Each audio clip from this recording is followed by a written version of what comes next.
இங்கே கற்றுக் கொடுக்கப்பட்ட அட்டமா சித்துக்களை தகுதி இல்லாத யாருக்கும் கற்பிக்க கூடாது.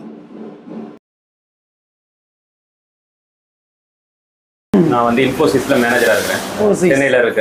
நல்ல விஷயம், நல்ல விஷயம், நல்ல விஷயம். எனக்கு ஆனா இதுல வந்து நீங்க எனக்கு அட்வான்ஸ்டா அந்த மூச்சு பயிற்சி, மனதை எப்படி ஒருநிலைப்படுத்துறது, அந்த காத்து பிராணனை எப்படிலாம் பயன்படுத்தி நம்மள சக்தி செய்யறது, மனதை கட்டுப்படுத்துறது, இது ரொம்ப பயனுள்ளதா இருந்தது. நல்ல விஷயம், நல்ல விஷயம். அதுக்கப்புறம் நான் உங்ககிட்ட ரெகுலரா நீங்க இந்த ஆன்லைன் கிளாஸ் அட்டென்ட் பண்ணிக்கிட்டே இருக்கிறீங்க. நீங்க இந்த கிளாஸ் அட்டென்ட் பண்றதுக்கு முன்னாடி, அட்டென்ட் பண்ணதுக்கு அப்புறமா உடம்புல என்ன வித்தியாசம் உணர்றீங்க? எனக்கு அந்த கால் வந்து ஐடியில் இருக்கனால மரத்து போயிருந்தது. இங்கிருந்தே தொடையில இருந்து விறுவிறு வரும். அதெல்லாம் இப்போ பரிபூர்ணமாக குறைஞ்சிருக்குது. சரி சரி, 90% குறைஞ்சிருச்சு. நல்ல விஷயம், நல்ல விஷயம். உங்களுக்கு இந்த ஆன்லைன் கிளாஸ் வந்து உங்களால் சரியாக அதை செய்ய முடியுதா உங்களுக்கு? ஆன்லைன் கிளாஸ் நாங்கள் ஆன்லைனில் நடத்துவோம். நீங்கள் செல்லை பார்த்து ஃபாலோ பண்ணுவீங்க. அது ஈஸியாக இருக்கா உங்களுக்கு? ஈஸியாக இருக்குது ஐயா. நல்ல விஷயம், நல்ல விஷயம், நல்ல விஷயம். நான் லேப்டாப்பில் ஓப்பன் பண்ணிடுவோம். பெருசாக தெரியும். நல்ல விஷயம், நல்ல விஷயம். நம்ம ஆசிரமத்தோட அமைவிடம், சாப்பாடு எல்லாம் எப்படி ஃபீல் பண்ணுறீங்க? சாப்பாடு இங்கே கிடைக்கிற சாப்பாடு வேறு எங்கேயும் கிடைக்காது. இது முதல் விஷயம். முதல் முறையாக மாப்பிள்ளை சம்பா அரிசி சாதம், அதுக்கப்புறம் அந்த நவதானிய கஞ்சி, நல்ல விஷயம், அதெல்லாம் வந்து ஒரு வித்தியாசமான உணவு. அதாவது மனிதருக்கு எந்த விதம் தீங்கில்லாத உணவு, தைரியமாக சாப்பிடலாம். இப்போ இந்த உணவுகளை நீங்கள் வீட்டில் போய் ஃபாலோ பண்ணணும்னு நினைக்கிறீங்க? நான் கட்டாயம் நினைக்கிறேங்க. சரியா, நல்ல விஷயம். உங்களுக்கு அப்படி அந்த உணவுகளை வந்து முடிஞ்ச மட்டும் நீங்கள் சாப்பிடுங்க. அப்போ உங்களோட உடல் ஆரோக்கியம், வீரியத்தை பார்த்து உங்கள் வீட்டில் உள்ளவங்க ஆசைப்படுவாங்க. ஸோ வாழ்த்துக்கள். என்னுடைய பேரருள் உங்களுக்கு முழுமையாக கிட்டட்டும். கிளாஸில் நம்ம என்ன பார்த்தோம்? அதாவது ஒரு மனிதனுக்கு வந்து பிரச்சனை அப்படின்னு வந்தால் 2 விதத்தில் தான் வரும். ஒன்று, நமக்கான எதிரிகள்கிட்ட இருந்து வரக்கூடியது. இன்னொன்று, நம்ம செய்த கர்ம வினையினால வரக்கூடிய இடர்பாடுகள்.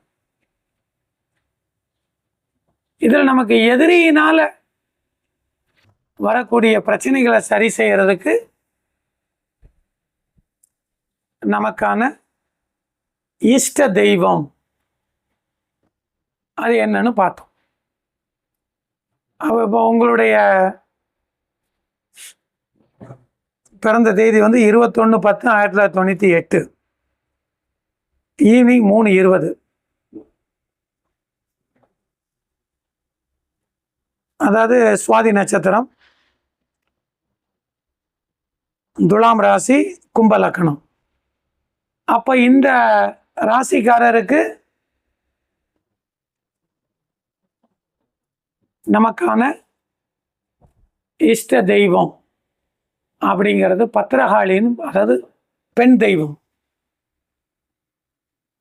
அதே மாதிரி நமக்கு வந்து அதாவது எதிரிகளால் வரக்கூடிய தொல்லைகளை நம்ம சமாளிக்கிறதுக்கு நமக்கு பாதுகாப்பு கொடுக்கக்கூடிய இஷ்ட தெய்வம் உங்கள் ஜாதகத்தின்படி அம்மன்.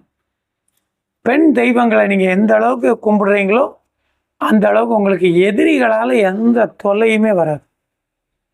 அதாவது பில்லி, சூனியம், கந்திஷ்டி, அவங்களுடைய கெட்ட எண்ணத்தால் செய்யக்கூடிய செயல்கள் எதுவுமே வராது. அந்த மந்திரத்தை எப்போ நம்ம அந்த அம்மனுக்கு உண்டான மந்திரத்தை சொல்லணும்னு சொன்னோம்? அதிகாலையில். அதே மாதிரி நம்முடைய கர்ம வினையினாலையும் தொல்லை வரும். போன ஜென்மத்தில் நம்ம செய்த பாவ வினைகளும் நம்ம ஒரு முயற்சி செய்யும்போது தடையாக வரும். அதற்கு உங்களுடைய ஜாதகத்தின்படி முருகரை நல்ல பிரார்த்தனை பண்ணுங்க. அப்போ காலையில் எந்திரிச்ச உடனே பராசக்தியுடைய மந்திரம், இரவு தூங்குறதுக்கு முன்னாடி முருகருடைய மந்திரம், இந்த 2 தெய்வத்தையும் நீங்கள் வலுவாக பிரார்த்தனை செஞ்சீங்கன்னா உங்களுக்கு எதிரியாலையும் தொல்லை வராது, உங்கள் கர்ம வினையினாலும் தொல்லை வராது. இந்த மாதிரி முட்டி போட்டுக்கோங்க, முட்டி போடுங்க, முட்டி போடுங்க. கை எப்படி அளந்துக்கோங்க, எப்படி அளந்துக்கோங்க. இந்த பெருவரல், இந்த நடுவரலோட அளவு இருக்கா, அந்த இடத்துல கை வச்சுக்கோங்க. இப்படி ஏறி நில்லுங்க, ஏறி நில்லுங்க, நல்லா ஏறி நிற்கணும். இப்போ 2 காலையும் நீட்டிக்கோங்க. 2 காலையும் நீட்டுங்க. இப்போ பாருங்கள் 1 மேலே பாருங்க, மேலே லெஃப்ட் கால் உள்ளே போகும்போது கழுத்தும் உள்ளே போகணும். அடுத்து வலது கால் பொறுமையாக செய்யுங்க. இங்கே பாருங்கள் வலது கால் தூக்கி வைங்க. இப்போ பாருங்கள் வலது கால் தூக்கி வச்சுட்டு மேலே பார்வையா காலுக்கு பின்னாடி போகும்போது தலையும் உள்ளே போகணும். லெஃப்ட் ரெடியா? இப்போ சோகத்தோடு சேர்ந்து செய்யணும், ப்ரீத்திங்கோடு சேர்த்து செய்யணும். ரெடி? சோ ஹம் சோ ஹம் சோ ஹம் சோ ஹம் சோ ஹம் சோ ஹம் சோ ஹம் சோ ஹம் சோ ஹம் சோ ஹம் சோ ஹம் சோ ஹம்